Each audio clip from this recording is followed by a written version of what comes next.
Buenas tardes, hoy estoy con Guillermo Dalia y con Francisco Fermín, que yo lo conozco por Fermín Gandulf, y hoy vamos a hablar en concreto de un libro que yo creo que no sé si lo hicieron aposta, pero sale ideal para estas Navidades como regalo para todos los músicos o para todos los que tengáis un músico cerca, como dice Guillermo.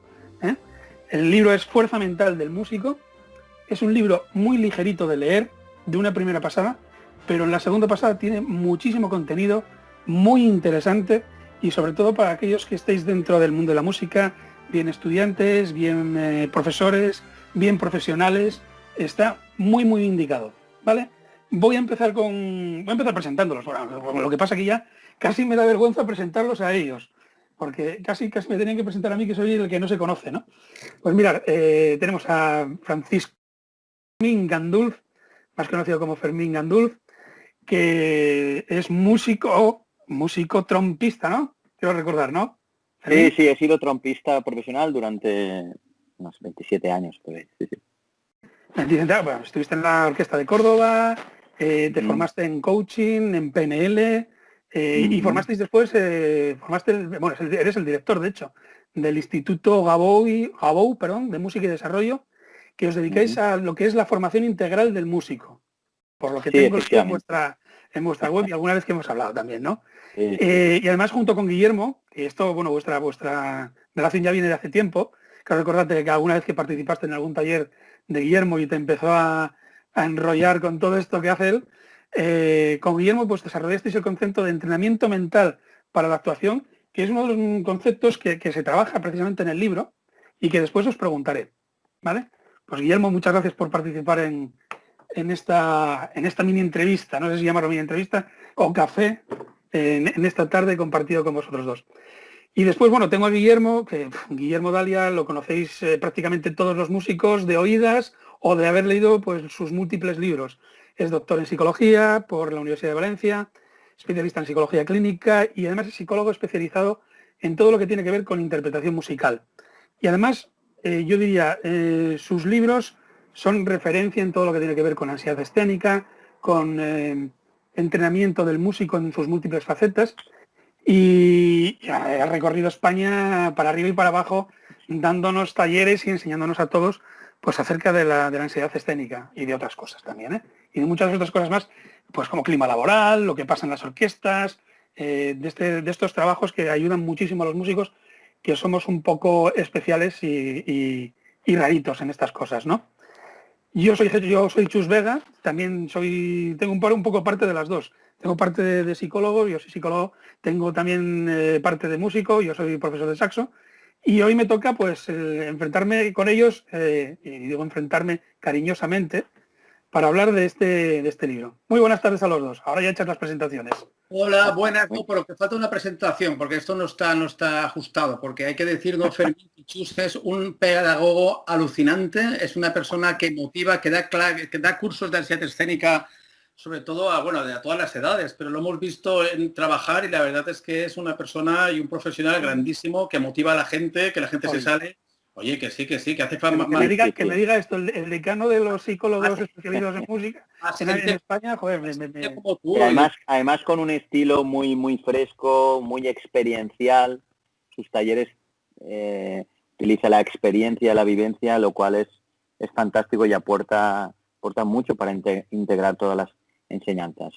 Chus tiene un estilo que viene muchísimas gracias por la gente que nos escuche, que si quiere hacer algún taller para alumnos de ansiedad escénica, sobre todo, de toda España también, que él también viaje, pero si está por el norte, que está el más cercano y más próximo, que se ponga en contacto porque es un profesional grandísimo. Os lo agradezco mucho. Sí, estamos los tres presentados. Vale, perfecto. Ya nos tiramos las flores, ahora aquí echamos flores por todo el mundo.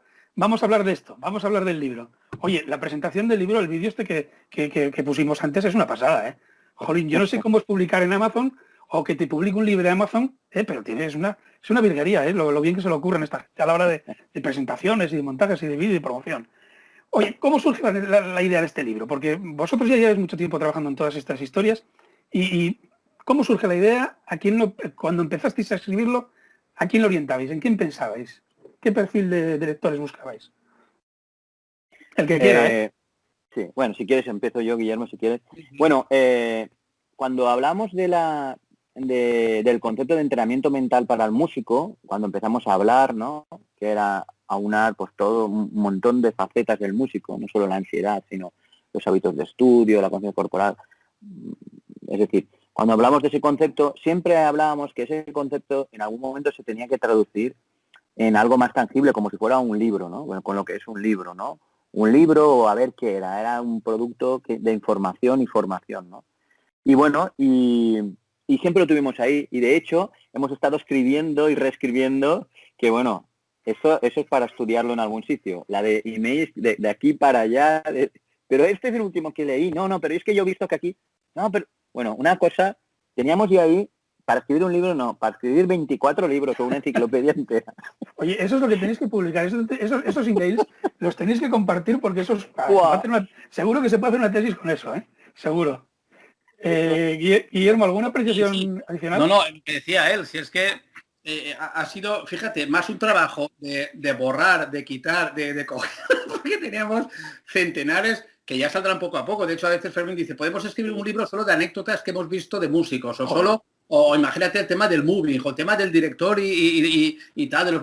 Teníamos tanto que el problema ha sido más recortar y tal, y vamos a sacar un producto como este, pequeñito, fresco, fácil, pero bueno, ya te digo, ha sido muy curioso y un trabajo de muchos años, porque ahí está el resumen de muchos años y mucha experiencia puesta ahí, pero ha sido un placer hacerla, ¿eh? Y bueno, y esperemos repetir, ya veremos en otros. Pues tú date cuenta que precisamente esas anécdotas, esos chascarrillos, esas cositas, son las que cuando estás haciendo talleres las cuentas y fijan los conceptos, o sea que de verdad que me ayudan mucho, o sea que ya tenéis un segundo libro para escribir de esto, Yo os animo, Vale, oye, a los dos, tanto a Guillermo como a Fermín, se os conoce por trabajar con músicos, por estar trabajando con distintos colectivos, además, pues yo inicialmente os conocía por el tema de ansiedad, medio escénico, bueno, sé que trabajáis muchas más cosas, pero a mí me sorprendió este concepto de EMA, que yo cuando lo leí, digo, EMA, no sé, y ya tuve que pararme en las siglas, ¿no? Que es el entrenamiento mental para la actuación. Oye, ¿qué aspectos se puede encontrar alguien que lea el libro acerca de esto y qué puntos? Muy simplemente, o sea, muy enumerarlos prácticamente. ¿Qué es EMA?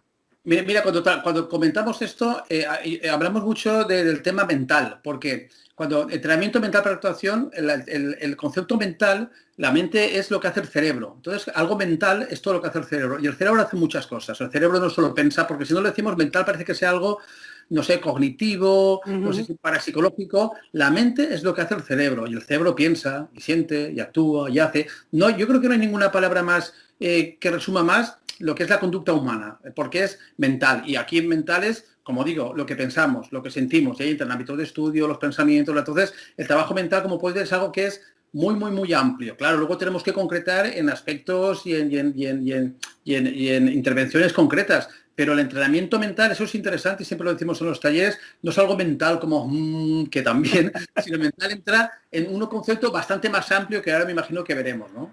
Sí, ya.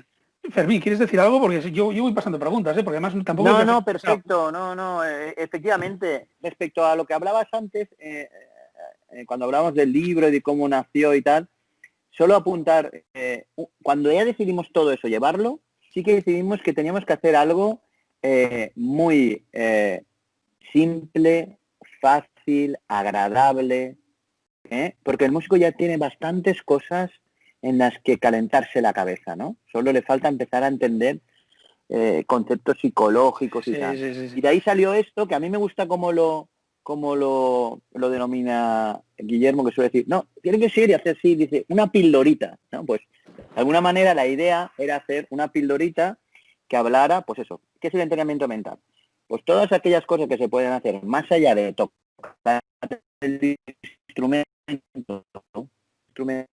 como puede ser planificar, revisar tus pensamientos, conocer tu cuerpo, revisar tu vida, cómo está, mirar para adentro, pues todo lo que puedo hacer más allá de tocar el instrumento para preparar una actuación. Y que todo bien conjugado y en un equilibrio me va a dar esa que hemos dado en llamar fuerza mental para afrontar una actuación.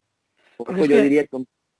mira, te estaba escuchando y después de leer el libro, yo lo leí un par de veces porque la verdad que en la primera vuelta ya dices tú, jolín, qué pasada. Y te paras un poco a leer ya con detalle, como digo yo, ya subrayando y parándote en cositas, y dices tú, oye, mira, qué bien. Me llamó mucho la atención joder, que tocáis ahí. Muchas veces yo creo que los músicos nos enfocamos nada más en la técnica. Voy a meter tantas horas para la técnica. Oye, ¿somos conscientes los músicos de que aparte de la técnica hay más componentes? Porque yo la sensación que tengo es que nos centramos nada más en eso. Y en el libro habláis de muchas más cosas, ¿eh?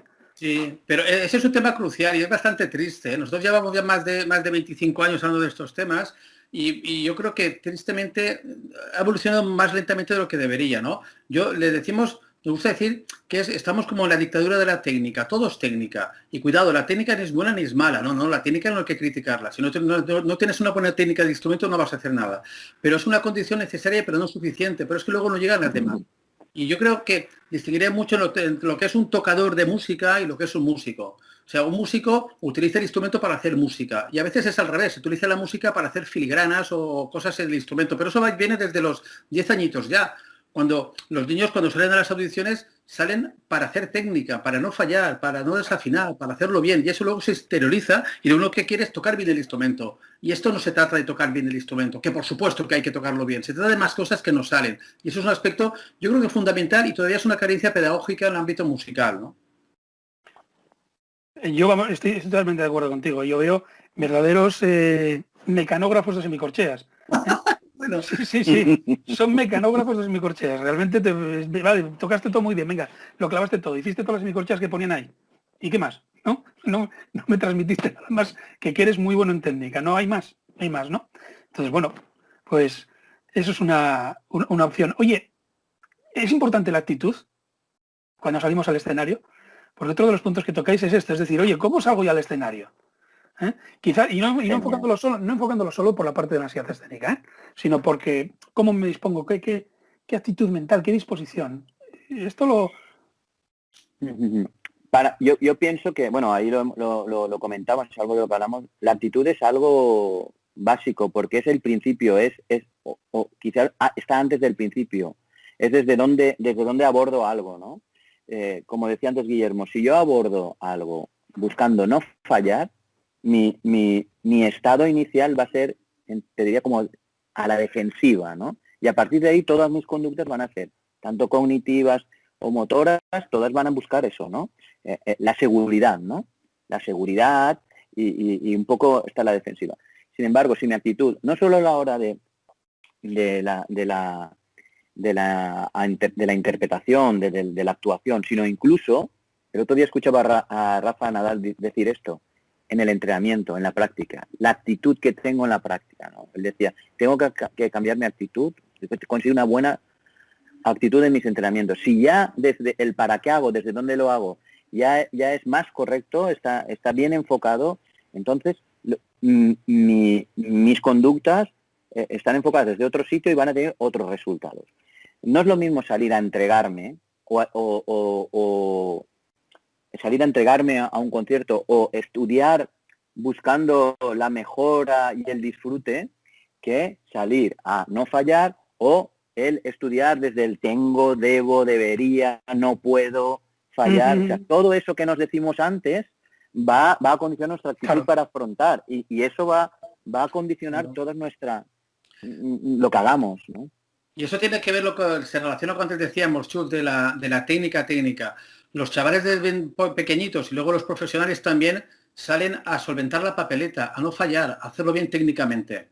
Y yo creo que la música no se merece eso, la música es algo más bonito que eso. Pero ellos lo que quieren es llegar a un nivel técnico. Y la música no es eso, la música es más cosas de eso. La música es contar, es disfrutar, es compartir, es sentir. Y si hablamos del deporte, el tema del fluir, como dice Fermín, de estar enfocado, pueden haber emociones de algún tipo en el deporte, pero lógicamente en la música hay muchas más. Y aquí estas cosas no se ven. Por lo tanto, yo a veces les comento a la gente también, a los músicos, es como una especie de maltrato. La música no se merece que tú salgas ahí a hacer notas, como tú decías, a hacer mecanografía de las notas. Es un discurso, yo creo que ahora estaremos de acuerdo, pero luego iremos a clase y ellos insisten, y es muy difícil esto. Es difícil, yo sé que es difícil incluso para profesores cambiar este paradigma, pero empezamos así, sensibilizando en esta cuestión, ¿no? Y es que me hace mucha gracia porque, fíjate, habláis de la personalidad de los músicos. Tú en algún otro libro, Guillermo, ya lo habías tocado. El libro este no recuerdo, el cómo ser feliz, lo tengo aquí encima, ¿eh? Estoy mirando la chuleta por acordarme del título exacto. ¿Cómo ser feliz si eres un músico o tienes uno cerca? Y en ese libro ya tocabas algo de, y voy a decirlo entre comillas, de lo especialitos que somos los músicos. De la forma tan especial de pensar que tenemos los músicos y que es consecuencia de nuestra formación, de la manera en la que estudiamos, del tiempo que pasamos solos, de unas cuantas cosas, ¿no? Entonces, somos tan raros evaluando las cosas, valorando las cosas que tenemos, somos tan diferentes del resto de los mortales. ¿Qué pensáis? Sí, eso hay mucha investigación, pero es de sentido común. Tú apuntabas algo. Yo no conozco ninguna labor y profesión humana que empiece a desarrollarse desde los 7, 8, 4, 5, 6 años. A formarse, a pasar decenas de miles de horas. Un médico, un abogado, un deportista no está tantas horas, miles de horas con el instrumento. No es el instrumento, es todo lo que tiene, de bueno y de malo. De malo es la introspección, la continua evaluación, el perfeccionismo. Eso hace que la personalidad, como tú decías, cuando se desarrolla en un individuo, se está desarrollando junto esas connotaciones buenas y malas. Entonces, claro, los músicos son distintos a otras personas por todo ese bagaje que tienen, ¿no? Y algunas cosas son buenas y otras cosas son no tan buenas y habría que conocerlas. Entre ellas está el perfeccionismo y tal, la manera de pensar, la idea dicotómica, todo blanco, y eso no solo los lleva en la música, sino que ya es el colmo, que a veces se traspasa a áreas personales y ahí ya no son con los problemas también. Bueno, porque eso somos uno, no podemos distinguir. Muy bien, separar el músico de la persona. Entonces, claro. Estas partes negativas te das a la persona para que vámonos, ¿no? Claro. Mira, me llamó mucho la atención el tema del famoso mito de las 10.000 horas. Y yo aquí, mira, estaba leyéndolo y me estaba acordando del libro este de inteligencia emocional de Goleman, que tiró por los suelos todo el tema, todos los mitos que había acerca de la inteligencia y demás. Y estaba leyéndolo y digo, coño, el músico nace, o sea, hay que tener talento para nacer. Hay un mito de las 10.000 horas, si llegas a las 10.000 horas tienes más posibilidad de tal. ¿Sabemos estudiar bien los músicos? Porque la sensación que me da es que somos máquinas de repetir lo que hacen nuestros profesores. Y punto. Y repetimos y repetimos y cuando lo conseguimos pues ya está, ¿no? Y además nos dejamos la piel en ello. Muchas horas, muchas posibilidades de lesiones, no sé. Yo creo que... Y esto, sí, bueno, lo que estás diciendo... te toca. Esto es para ti, ¿eh? Sí, lo que estás hablando del mito de las... Más que un mito es un estudio de Ericsson, que lo hizo en Alemania y lo hizo con un montón de gente y entre ellos muchos músicos. Y ahí se dio cuenta que para llegar a un nivel de maestría, un nivel de control en alguna actividad, había una cantidad de tiempo. Pero si ves, en el libro también hacemos referencia a otro estudio que empezó a desafiar esa creencia, ¿no? Y empezó a hablar de hasta qué punto es la cantidad de tiempo frente a la calidad del tiempo, el tiempo invertido, ¿no? Y ahí aparece pues un campo increíble en el que estamos trabajando ya bastante, sobre todo viendo todas las investigaciones que hay en el deporte, que ya nos están aportando mucho de lo que es la efectividad en la práctica, ¿no? La efectividad deportiva ya está muy estudiado desde un punto de vista científico y hay muchas evidencias de que como la efectividad es una cuestión de planificar, de saber poner los objetivos, de evaluar y no simplemente de hacer horas y horas. Por lo tanto, aquello que descubrió Ericsson hablaría de un mínimo de horas así en general, pero cuando vamos a lo más concreto ya vemos que hace falta empezar a ser más efectivo, especialmente porque en la vida del músico desde siempre lo que nos funciona es hacer más horas. Pero viene un punto, y el que es músico, y tú lo sabes también, lo ha vivido, viene un punto de inflexión, porque se comporta como una campana de Gauss. Viene un punto en el que por más estudios aquello no mejora. Y viene otro punto en el que empieza a ir peor. Cuando ya pasado un punto de tiempo, empieza a ir peor. Por lo tanto, hay que ir con mucho cuidado, y la práctica es algo en lo que hay que entrar a estudiar y a ver qué conductas nos llevan a resultados efectivos y cuáles no. Y no siempre la ecuación más tiempo, más resultados funciona. Vale, habláis de la importancia del descanso también. Sí, perdona, Guillermo. Sí, no, Chus, que una de las frases que decimos mucho, que cada vez me gusta más porque cada vez parece que tenga más valor, aunque tiene el mismo, porque la gente como no lo avanza, y es, no hay que estudiar ni poco ni mucho, hay que estudiar bien. Y quien estudia mucho, estudia mal. Claro, había que ver qué es mucho o poco. Pero como decía Fermín, la eficacia, los músicos, siempre decimos que sois muy eficaces pero poco eficientes. La eficacia es conseguir claro, lo conseguís a base de horas, claro, y distonía, y de problemas y tal. El problema es que se puede conseguir lo mismo con la mitad del tiempo. Con estrategias que hay. Pero es que esto no llega a los profesores. Pero ya está bien, es que esto cuesta mucho, de verdad. Es que yo todavía en el 2020 tengo que escuchar alumnos que los profesores dicen que tienen que estudiar 8 horas al día. Pero eso lo estoy yo. Eso y algunos de ellos se llaman catedráticos. Jolín, podrían coger otro nombre, ¿no? Yo no critico eso, es criticable y denunciable, les digo yo, que porque te puedes lesionar. ¿Quién es el responsable de un alumno? ¿Cómo le puedes decir a un estudiante de BOE que estudie 8 horas al día? Y eso se está dando todavía. Y esta gente tiene que saber que eso es una barbaridad, que no, que tienen que informarse más, que la ciencia está para no hacer eso, pero todavía yo si me pongo así es porque yo veo casi todos los días, vemos gente con problemas físicos y psicológicos por estas orientaciones malas dadas por la minoría de... Todavía están haciendo mucho daño. Es que además decís un poco lo que no sabemos descansar. Encima que nos obsesionamos, tenemos una obsesión con el hacer ese tiempo de estudio tan llevado a las horas, no llevado a la racionalización y a hacer el tiempo eficiente, que al final pues nos lesionamos porque no sabemos tampoco descansar. No sabemos. Yo me acuerdo de un ejemplo que ponías en uno de los talleres con los que estuve contigo, Guillermo, que hablabas de un carnicero. Un carnicero cuando se va de vacaciones deja los cuchillos en la carnicería. Un músico cuando se va de vacaciones se lleva el piano. Se lleva el piano, se lleva el oboe, se lleva lo que sea, pero se lo lleva. Esto, joder, pero estás de vacaciones, descansa. Y yo creo que no sabemos descansar, estoy de acuerdo con vosotros. Se normalizan conductas, Chus, que no son normales.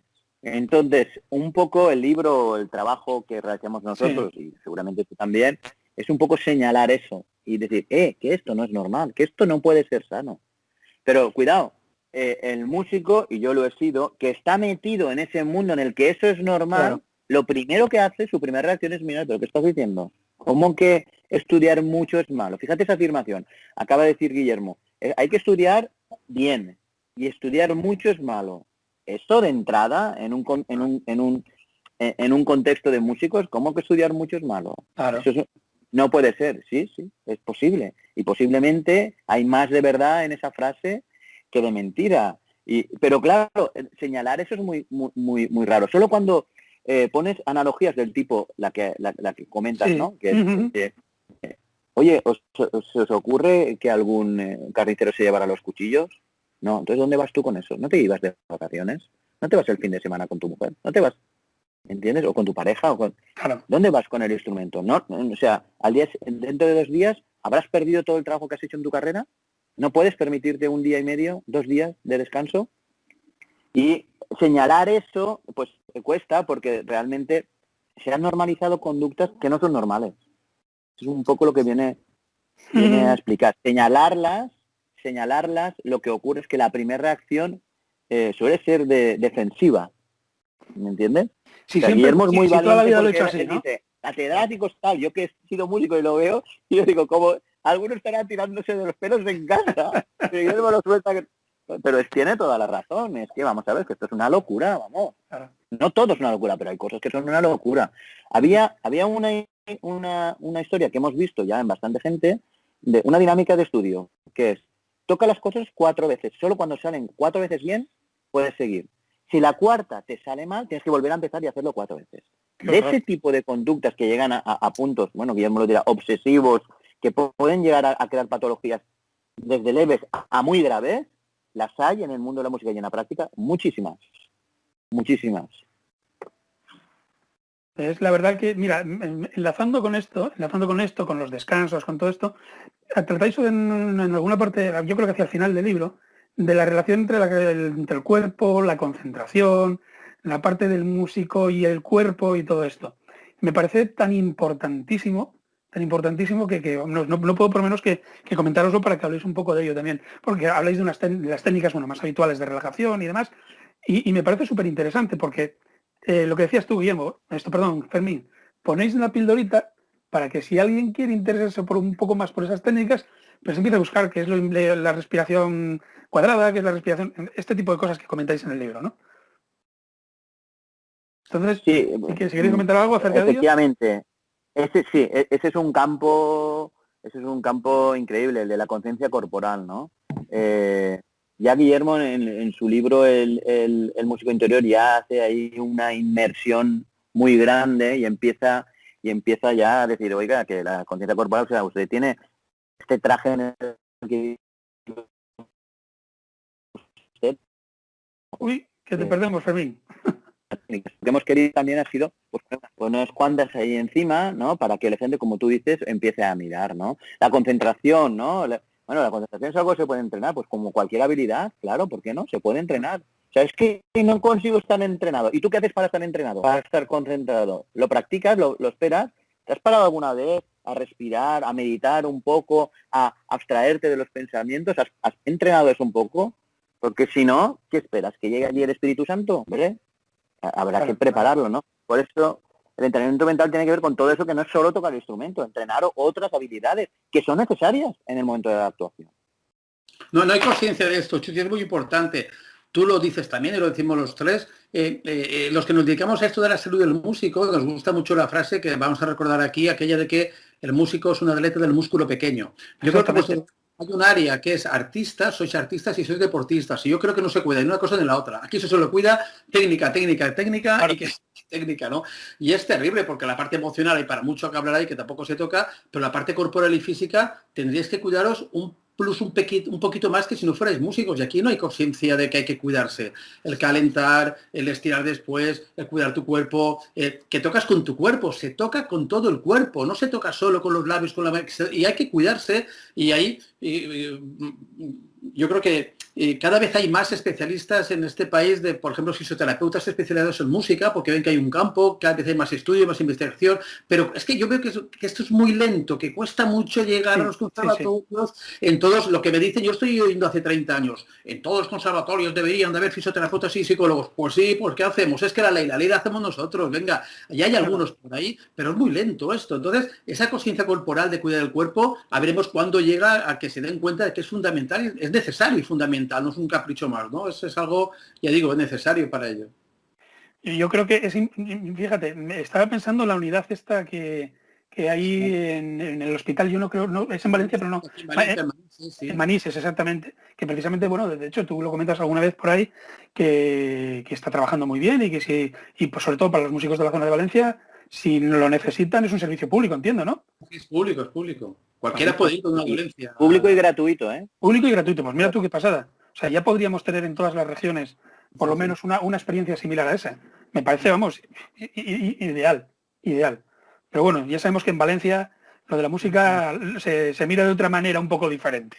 Vamos a dejarlo así para que no se nos mosquee nadie de ningún otro sitio del país, ¿no?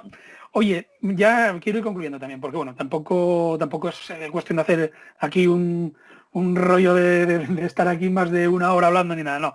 Mira, leyendo el libro, y vuelvo a enlazar con el tema de la parte de personalidad. Guillermo, estaba para ti, ¿eh? Esto es el músico, yo me doy cuenta de que en todas las facetas y en la vida personal, joder, somos muy exigentes, muy autoexigentes. Va enlazado con la pregunta de antes.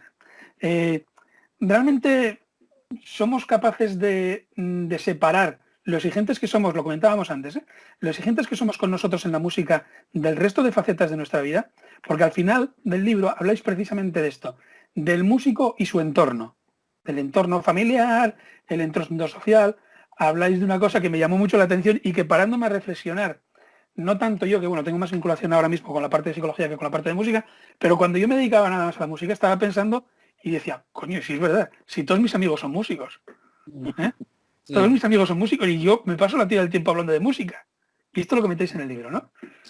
Claro, luego si quiere Fermín, complementa esto con el tema de cuidar esos días de fuera, de aparte, de la vida, que le hemos llamado como un pilar de ello, pero como tú dices, no, directamente, antes lo comentamos con el tema de la personalidad, es difícil, no se puede separar el músico de la persona que lleva el músico dentro, ¿no? Porque Claro. hemos desde bien pequeñitos, tú tienes experiencia con la música desde los 6, 7, 8 añitos. Yo no tengo experiencia con la psicología a los 8 añitos, yo no existía a los 8 añitos. No solo la psicología, cualquier médico tal, vosotros, y además todo lo que lleva las emociones, de la ansiedad, de la vergüenza, también del placer, la satisfacción, entonces es muy difícil separarlo. Y como antes decíamos, sí, a veces se contagian aspectos negativos de la música a la persona y eso hay que tenerlo en cuenta. Y como tú dices, de hecho a veces te comentamos, oye, es bueno tener, aunque parezca esto de risa, amigos que no sean músicos y hablar que no sean cosas del músico y desconectar, porque además otro de mis trabajos que conocéis también, el tema de la musicorexia, ¿no? La música sí. es una droga en el sentido que es una droga y es que te llena mucho y es que engancha y cuidado, que engancha y no le vemos los efectos negativos, porque al tabaco se le ve, a la cocaína se le ve, aquí los efectos negativos del músico enganchado a la música, a su actividad, no se ven, pero están ahí los negativos. Y claro, la gente dice, pero que yo no hago nada mal, como te decía Fermín, oye, me voy de vacaciones un fin de semana, me lo llevo, que no, que hay que cuidarse esa parte personal y cuidarla mucho para ser feliz a nivel personal y luego para rendir más en el ámbito musical. Es algo importantísimo, ¿no?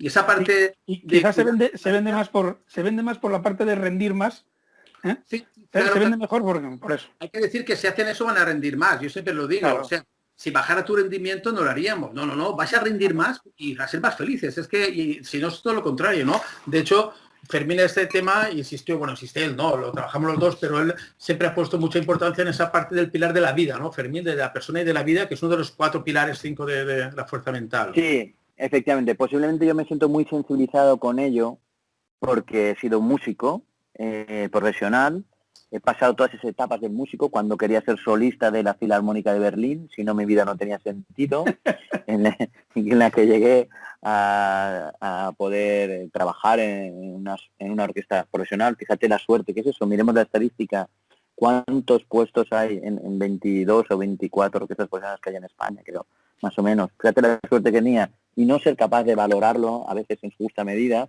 Y además, ¿qué coste tuvo todo esto en mi vida personal? Pues cuando miro todo esto me doy cuenta, cuando hago un análisis de todo esto, me doy cuenta hasta qué punto la vida es que la música, que es genial, invade nuestra vida y ocupa un lugar increíble, ¿no? Y cuando Guillermo me explicaba los estudios que dicen que el músico tiene un punto de introversión más alto, yo en principio decía, pero ¿cómo puede ser esto? Pero si yo conozco gente súper maja, tal cual, que vive en su burbuja, yo no terminaba de pillarlo, pero con el tiempo, claro, ya lo he ido viendo. Y como tú dices muy bien, ¿no? ¿Cuántos amigos no músicos tienes? ¿Qué hobbies te gustan? ¿Qué te apasiona más allá de la trompa, de la música, del violín? Yo me daba cuenta el tiempo, si hubieras tenido un cronómetro, hubieras hecho un estudio de cuánto hablábamos de música, o mejor, del instrumento y de la técnica del instrumento y de otras cosas más baladís de la vida o de otras aficiones, nos damos cuenta hasta qué punto eso de alguna manera impacta mucho y ocupa mucho en nuestra vida, tanto que a veces puede llegar a ser un poco insano. Pero el que está dentro, vuelve a decir lo mismo, normaliza ciertas conductas y piensa que son normales, ¿no? Y parece que todo lo que no tenga que ver con música, pues no tiene ninguna importancia. Claro. A veces habría que recordarnos que, más allá de hacer música, que es genial, tal, pues, hombre, yo a veces lo digo esto así de broma, oye, no nos olvidemos que lo que hacemos es soplar en un trozo de hierro. Que sí, que hacemos arte, que hacemos música, todo, sí, genial. Claro, que no hemos descubierto la vacuna del SIDA, ni vamos salvando por ahí gente. Pongamos en contexto, y parece que eso invade nuestra vida, y ¿qué hacemos? Somos el centro del mundo, la música es el centro de nuestra vida, y eso puede tener un coste. Sí, por supuesto. Bueno, Señores, oye, muchísimas gracias por este café de sábado por la tarde que nos hemos tomado. Ha sido una gozada hablar con vosotros, como siempre. Aprendo la tira con vosotros.